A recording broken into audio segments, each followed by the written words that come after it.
Comedy മസാലയുടെ ഈ ഫ്ലോറിലേക്ക് ഇന്നൊരു 1-1 ഷോയുമായിട്ട് എത്താൻ പോകുന്ന ആൾ ദീപു ക്രിസ്.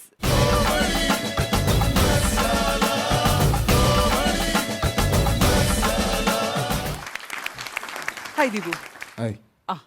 അപ്പൊ ഇന്ന് എന്താണ് നമുക്ക് വേണ്ടി സ്പെഷ്യൽ പെർഫോമൻസ് ചെയ്യാൻ പോകുന്നത്? സ്പെഷ്യലായിട്ട് വേറെ ഒന്നുമില്ല, കുറച്ച് നടന്മാരുടെ ശബ്ദം അതാണ് ചെയ്യാൻ പോകുന്നത്. ദീപു ചെയ്യുന്നു എന്നുള്ളതാണ് എന്റെ സ്പെഷ്യാലിറ്റി.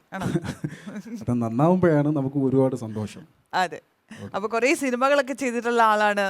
അപ്പോ ഫിലിം സ്റ്റാർ എന്ന് വേണമെങ്കിൽ പറയാം അല്ലേ?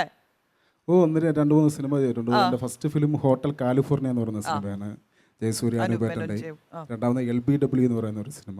ഇപ്പോൾ കഴിഞ്ഞ ഓണത്തിന് റീസെൻ്റായി റിലീസായ പാർവതി രതീഷ് അഭിനയിച്ച ഒരു ലക്ഷ്മി എന്ന് പറയുന്ന ഒരു സിനിമ, അതിലൊരു നല്ലൊരു കോമഡി വേഷം ചെയ്തിട്ടുണ്ട്. ഇനിയിപ്പോൾ പുതിയൊരു ഫെസ്റ്റിവൽ മൂവി 13 എന്ന് പറയുന്ന ഒരു സിനിമ ഷൂട്ട് തുടങ്ങാൻ പോവുകയാണ്. അതിലൊരു നെഗറ്റീവ് വേഷം ചെയ്യുന്നുണ്ട്. അപ്പൊ സിനിമ താരം ഉറപ്പിച്ച് അല്ലേ? യെസ്. അപ്പോ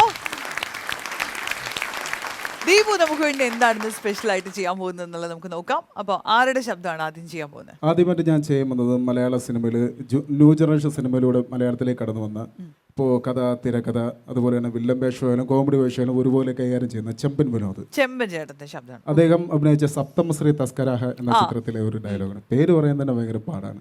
ഇപ്പം തന്നെ അതിലെ ഡയലോഗ് കേൾക്കാം. സംഗതി ഇത്തിരി ഡാർക്കാണെങ്കിലും ഈ ജയിലെന്ന് പറഞ്ഞാൽ ഒരു സമാധാനയുടെ ചോറ്. അതിപ്പോൾ നമ്മുടെ നാട്ടിൽ നിന്ന് ഒരു 10 കൊണ്ടുവന്ന അതിൽ 9 ഇൻ്റർനാഷണൽ വേസ്റ്റോളാ. പക്ഷേ ഇവിടെ സീനതല്ലട്ടാ. ഇവിടെ ഓരോരുത്തരും അവരുടെ മേഖലകളിൽ കഴിയത്തിൽ ചോരാ. അങ്ങനെ ആകുമ്പോൾ ഈ ജയിലെന്ന് പറഞ്ഞാൽ മൊത്തത്തിലൊരു ക്രിയേറ്റീവ് പീപ്പിൾസ് ആണ് ചോ. അടിപൊളി. ഓക്കെ, അങ്ങനെ ചെമ്പൻചേട്ടന്റെ ശബ്ദം നല്ല ഗംഭീരമായിട്ട് ചെയ്തു. അപ്പൊ ഇനി അടുത്തതാരാണ്? അതുപോലെ മിമിക്രിയിൽ നിന്ന് മലയാള സിനിമയിലേക്ക് കടന്നു വന്ന് വളരെ പൊക്കം കുറഞ്ഞ വലിയ കലാകാരനായ ഗിന്നസ്, ഇപ്പോൾ അടുത്ത് തന്നെ ട്രിപ്പിൾ ധമാക്ക അടിച്ച 3 ഗിന്നസ് ബുക്ക് റെക്കോർഡുകൾ നേടിയ അജയൻ ചേട്ടന്റെ ശബ്ദം. അദ്ദേഹം പറഞ്ഞ അത്ഭുത ദീപം എന്ന സിനിമയിലെ ഒരു ഡയലോഗ്. എവറാന്റെ പെണ്ണ് അവൾ ആരാണെന്ന് നിനക്കറിയോടാ? ഈ ഗജന്റെ ഹൃദയമാ. അവൾക്ക് വേണ്ടി ഞാൻ മരിക്കും. ഈ ഇറക്കി വിറ കൊന്നരക്കതിരുവാവളെ, ഇല്ലെങ്കിൽ നിന്റെ നമ്മളെ ഇടിച്ചു വിളിച്ച് കൊളവാക്കും. കുഞ്ഞോനെ തലയിലെ കുഞ്ഞോനെ, കുഞ്ഞോനെ തലയിലെ കുഞ്ഞോനെ. ഗിന്നസ് പക്രു എന്ന അജയൻ ചേട്ടന്റെ ശബ്ദം. അത് കഴിഞ്ഞിട്ട് ഇനി നമുക്കൊരു തമിഴിലോട്ട് പോകാം. തമിഴിലെ യുവനടനായ ജയം രവി, അദ്ദേഹം അഭിനയിച്ച സന്തോഷ് സുബ്രഹ്മണ്യം എന്ന ചിത്രത്തിലെ ഒരു ഡയലോഗ്, സൂപ്പർ ഹിറ്റ് മൂവിയായിരുന്നു. അതെ അതെ, അതിലൊരു വലിയ ശബ്ദ ഒച്ചത്തിൽ പറയുന്ന ഒരു ഡയലോഗാണ്. എല്ലാ തപ്പ് നീங்க தான் பண்ணீங்க, எல்லா தப்பு நீங்க தான் பண்ணீங்க. போதுப்பா, சின்ன வயசு நீங்க பண்றது எல்லாமே போதும். நான் எழுந்தது போதும். இந்த வீட்டுக்கு அவளை கூட்டி வரப்பா நான் அவகிட்ட ஒரு ப்ராமிஸ் பண்ணேன், உனக்கு ஒரு நல்ல ஃபேமிலியை கொடுக்குறேன்னு. அன்னைக்கு இன்னைக்கு சொல்றேப்பா, இந்த ஃபேமிலி ஒரு நல்ல பொண்ணை எழுந்திடுச்சுப்பா, எழுந்திடுச்சு. She is gone. ഓ, അടിപൊളി. അപ്പോൾ അതുകൊണ്ട് വീണ്ടും തമിഴിൽ നിന്ന് തന്നെ ഒരു താരമാണ്. അലൈപ്പായുധ് എന്ന സിനിമയിലൂടെ തമിഴിലേക്ക് കടന്നു വന്ന മാധവൻ. അദ്ദേഹം ഒരു ഗംഭീരമായ ഒരു തിരിച്ചുവരുന്ന ഇരുളിച്ചുറ്റു എന്ന സിനിമയിലെ ഒരു ഡയലോഗ്. 7 മുകൾ എന്നാണ് സെஞ்சவங்களுக்கு என்ன അറിയത്? எனக்கு பொண்டாட்டியிலே ஓடி போயிட்டேன். என்ன நான் ஒரு தோத்தாங்குள்ளி போட்சாரு உண்டான பொலிட்டிஷியனாக நான் யாரு கூட வேண்டாம். ஆனால் ஸ்டூடெண்ட்ஸுகளை வச்சுக்க மாட்டேன்னு உங்க எல்லாருக்கும் நல்லாவே தெரியும். உங்களை மாதிரி பேண்ட் கட்டிட்டு ரூமுக்குள்ளே பாசிட்டிவ் செலக்ட் பண்ணுற ஆள் நான் இல்லை. ரெங்குக்குள்ளே உங்கள் பாட்சி பார்த்து செலக்ட் பண்ணுவேன். என் முகமதிலே கிளம்படி സാക്കടക്കെ കിളപ്പിപ്പോ. മാധവന്റെ ഗംഭീര വേഷമായിരുന്നു ആ ചിത്രത്തിൽ. അടുത്തായിട്ട് ചെയ്യാൻ വന്നത് മലയാളത്തിലെ ഒരു ഫീമെയിൽ താരമാണ്. എനിക്ക് അമ്മ വേഷം ചെയ്യുന്നതിൽ എനിക്ക് ഏറ്റവും കൂടുതൽ ഇഷ്ടമുള്ള ഒരു താരമാണ് KPSC ലളിത അമ്മയുടെ ഒരു ശബ്ദമാണ്.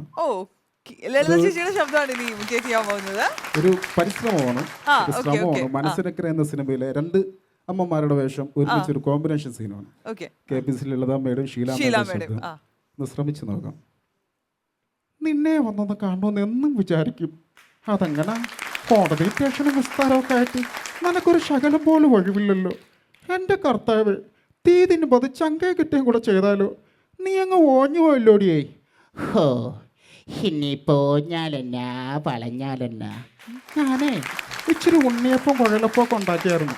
കൊണ്ട് അങ്ങോട്ട് വരാമെന്ന് വെച്ചാൽ അവിടെ മൊത്തം പത്രാസുകാരി ഇരിക്കുകയില്ലയോ? പേലിക്കെ കൊണ്ടുവന്നാൽ തിന്നോടിയേ. നമ്മൾ പണ്ട് പാടത്തും വേലിക്കും ചെളിയിലൊക്കെ അല്ലായിരുന്നോടി. പണ്ട് പാടത്ത് പണിക്ക് വരുമ്പോൾ നീ ആ തൂക്കുപാത്രത്തിൽ കൊണ്ടുവരാറുള്ള വെള്ളച്ചോറും തലേന്നത്തെ മീൻകൂട്ടാനും ഇപ്പോഴത്തെ നാവേലുണ്ട്. Good attempt.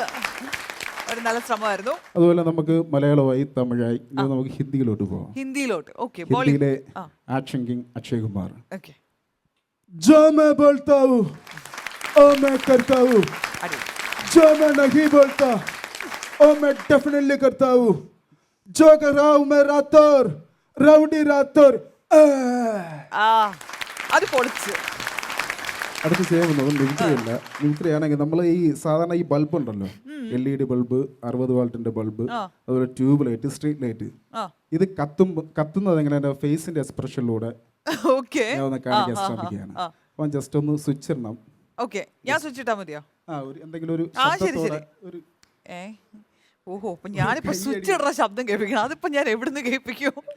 അത്ര മതിയോ? ഓക്കെ, അത് ഞാൻ ഏറ്റു. ശരി. ആദ്യമായിട്ട് കത്തുന്നത് നമ്മളെ സാധാരണ 60 വാൾട്ടിന്റെ ബൾബ്. സ്വിച്ച് എടുത്തേ.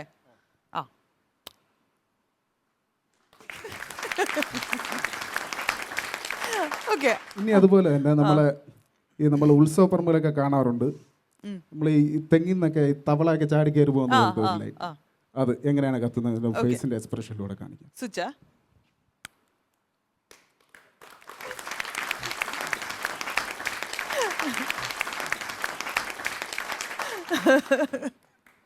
ഓക്കെ. അടുത്തായിട്ട് നമ്മൾ ഈ ട്യൂബ് ലൈറ്റ് കത്തുന്ന എങ്ങനെയാണ്? Tube light.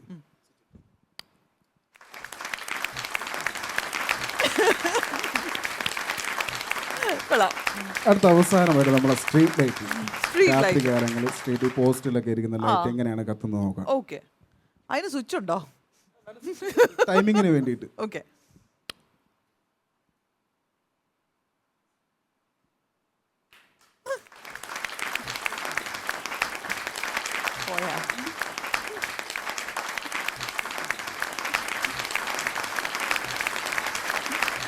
ഇത് കത്തില്ല, അങ്ങനെ തരും. ഓക്കെ, അതൊരു നല്ല ഒബ്സർവേഷൻ, അതൊരു ക്രിയേറ്റീവ് ആയിട്ടുള്ള സംഭവം. അടുത്ത് ചെയ്യാൻ പോകുന്നത് അതിൽ നിന്ന് ഒരു വ്യത്യസ്തമായിട്ടുള്ള ഒരു സംഭവമാണ്. നമുക്കറിയാം, നമുക്ക് മൊബൈൽ എല്ലാവരുടെ കയ്യിലുണ്ട്. എൻ്റെ കയ്യിലുണ്ട്, താങ്കളുടെ കയ്യിലുണ്ട്, എല്ലാവരും. കാരണം മൊബൈലുണ്ട്, നല്ലതുകൊണ്ട് ചീത്തയുണ്ട്. അത് ഞാൻ പറഞ്ഞു വരുന്നത്, ഈ +2 പഠിക്കുന്ന പെൺകുട്ടികളുടെ കയ്യിൽ ചിലപ്പോൾ നമ്മൾ മൊബൈൽ കണ്ടുവരാറുണ്ട്. എല്ലാ പെൺകുട്ടികളുടെ കാര്യമില്ല, ഒരു 100 പെൺകുട്ടി എടുത്തു കഴിഞ്ഞാൽ ഒരു പെൺകുട്ടിയുടെ കാര്യം മാത്രമാണ്. ആര് പറഞ്ഞു? അങ്ങനെയാണോ? അങ്ങനെയാണോ? അല്ലല്ല, പറയാൻ വരുന്ന കാര്യം വേറെയാണ്. അപ്പൊ ഇവർക്ക് പകൽ സമയങ്ങളിലൊന്നും കോള് വരാറില്ല. കോള് വരുന്നത് രാത്രി 12 മണിക്ക് ശേഷമാണ്. നിങ്ങളെ പോലുള്ളവരൊക്കെ ഇരുന്ന് വിളിച്ചാൽ എങ്ങനെ കോള് വരാതിരിക്കും? നമുക്ക് വെറുതെ നമ്മളൊരു സഹായമല്ലോ, മൊബൈൽ കമ്പനിക്കാർക്ക് നമ്മളൊരു സഹായം ചെയ്തു, നന്മ ചെയ്യുക എന്നുള്ളത്. അപ്പോൾ രാത്രി 12 മണിക്ക് ശേഷം ഒരു +2 പഠിക്കുന്ന പെൺകുട്ടിയുടെ മൊബൈലിൽ വരുന്ന ഒരു കോൾ എങ്ങനെയാണ് നമുക്ക് നോക്കാം. ഹലോ ഹലോ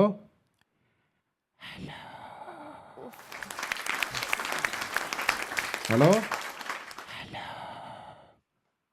നിന്റെ തൊണ്ടയ്ക്ക് എന്ത് പറ്റി?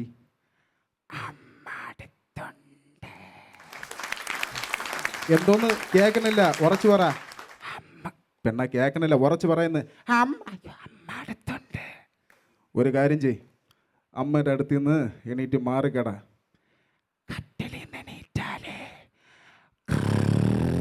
ശബ്ദം കേൾക്കും. ഒരു കാര്യം ചെയ്, നാളെ തൊട്ട് ഒരു പായം തലം കെടുത്ത് താഴെ കിടന്നാൽ മതി. എന്തോന്നില്ല, ഇവിടെ പട്ടി വല്ലതും കിടപ്പുണ്ട്, അമർന്ന്. അമ്മ കൂർക്കം വലിക്കുന്ന. കൊള്ളാം. അവിടെ ബെഡ്ഷീറ്റ് ഉണ്ടോ? ഉണ്ട്. അത് 5ആയിട്ട് മടക്കി നിന്റെ തള്ളയുടെ അണ്ണാക്കിൽ കുത്തി ഇറക്കി കൊണ്ട് കിളവിക്ക് കൂർക്കം വലിക്കാൻ കണ്ട നേരം. പിന്നെ പറ. എനിക്ക് ഒരു 100 രൂപയ്ക്ക് ചാർജ് ചെയ്ത് തരൂ. എത്ര? 100 രൂപയ്ക്ക്.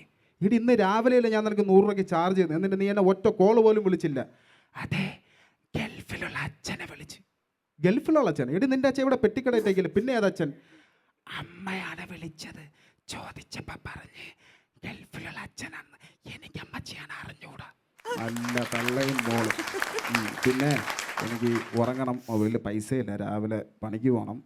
അപ്പോൾ തരാനുള്ളത് ഇങ്ങനത്തെ എന്ത്? അറിഞ്ഞൂടാത്ത പോലെ. പെണ്ണ ഞാൻ എന്നും എനിക്ക് തരുന്നില്ല, ഇന്നൊന്ന് മറന്നുപോയാ? സത്യമായിട്ട് മറന്നുപോയി. അയ്യാ, മലന്നുപോയി. ഞാൻ പറഞ്ഞ് മനസ്സിലാക്കി തരാം. നമ്മൾ ഈ മുസ്ലിം സമുദായത്തിൽ ബാപ്പയുടെ ഭാര്യ നമ്മൾ എന്ത് പറയും? അതിങ്ങത്താ. തരൂലേ? തരൂലടാ പൊട്ട. ഞാൻ ഫോൺ കട്ട് ചെയ്യും. വെച്ചോടാ കൊരങ്ങ. പിന്നെ വിളിക്കത്തില്ല. വിളിക്കണ്ടടാ പൊട്ട. ഞാൻ ഫോൺ കട്ട് ചെയ്തു. ഞാൻ ഇതാ കട്ട് ചെയ്തു. അയ്യോ കട്ട് ചെയ്യില്ല. നാണായിട്ട് വയ്യ. എന്താ അങ്ങനെയല്ല, വേറെ ആരുടെയോ സംഭാഷണം നമ്മൾ ഒളിഞ്ഞു നിന്ന് കേൾക്കാൻ ഒരു ഫീൽ ഉണ്ടായിരുന്നല്ലേ? അത്ര റിയാലിറ്റി ഉണ്ടായിരുന്നു സത്യം പറഞ്ഞാൽ.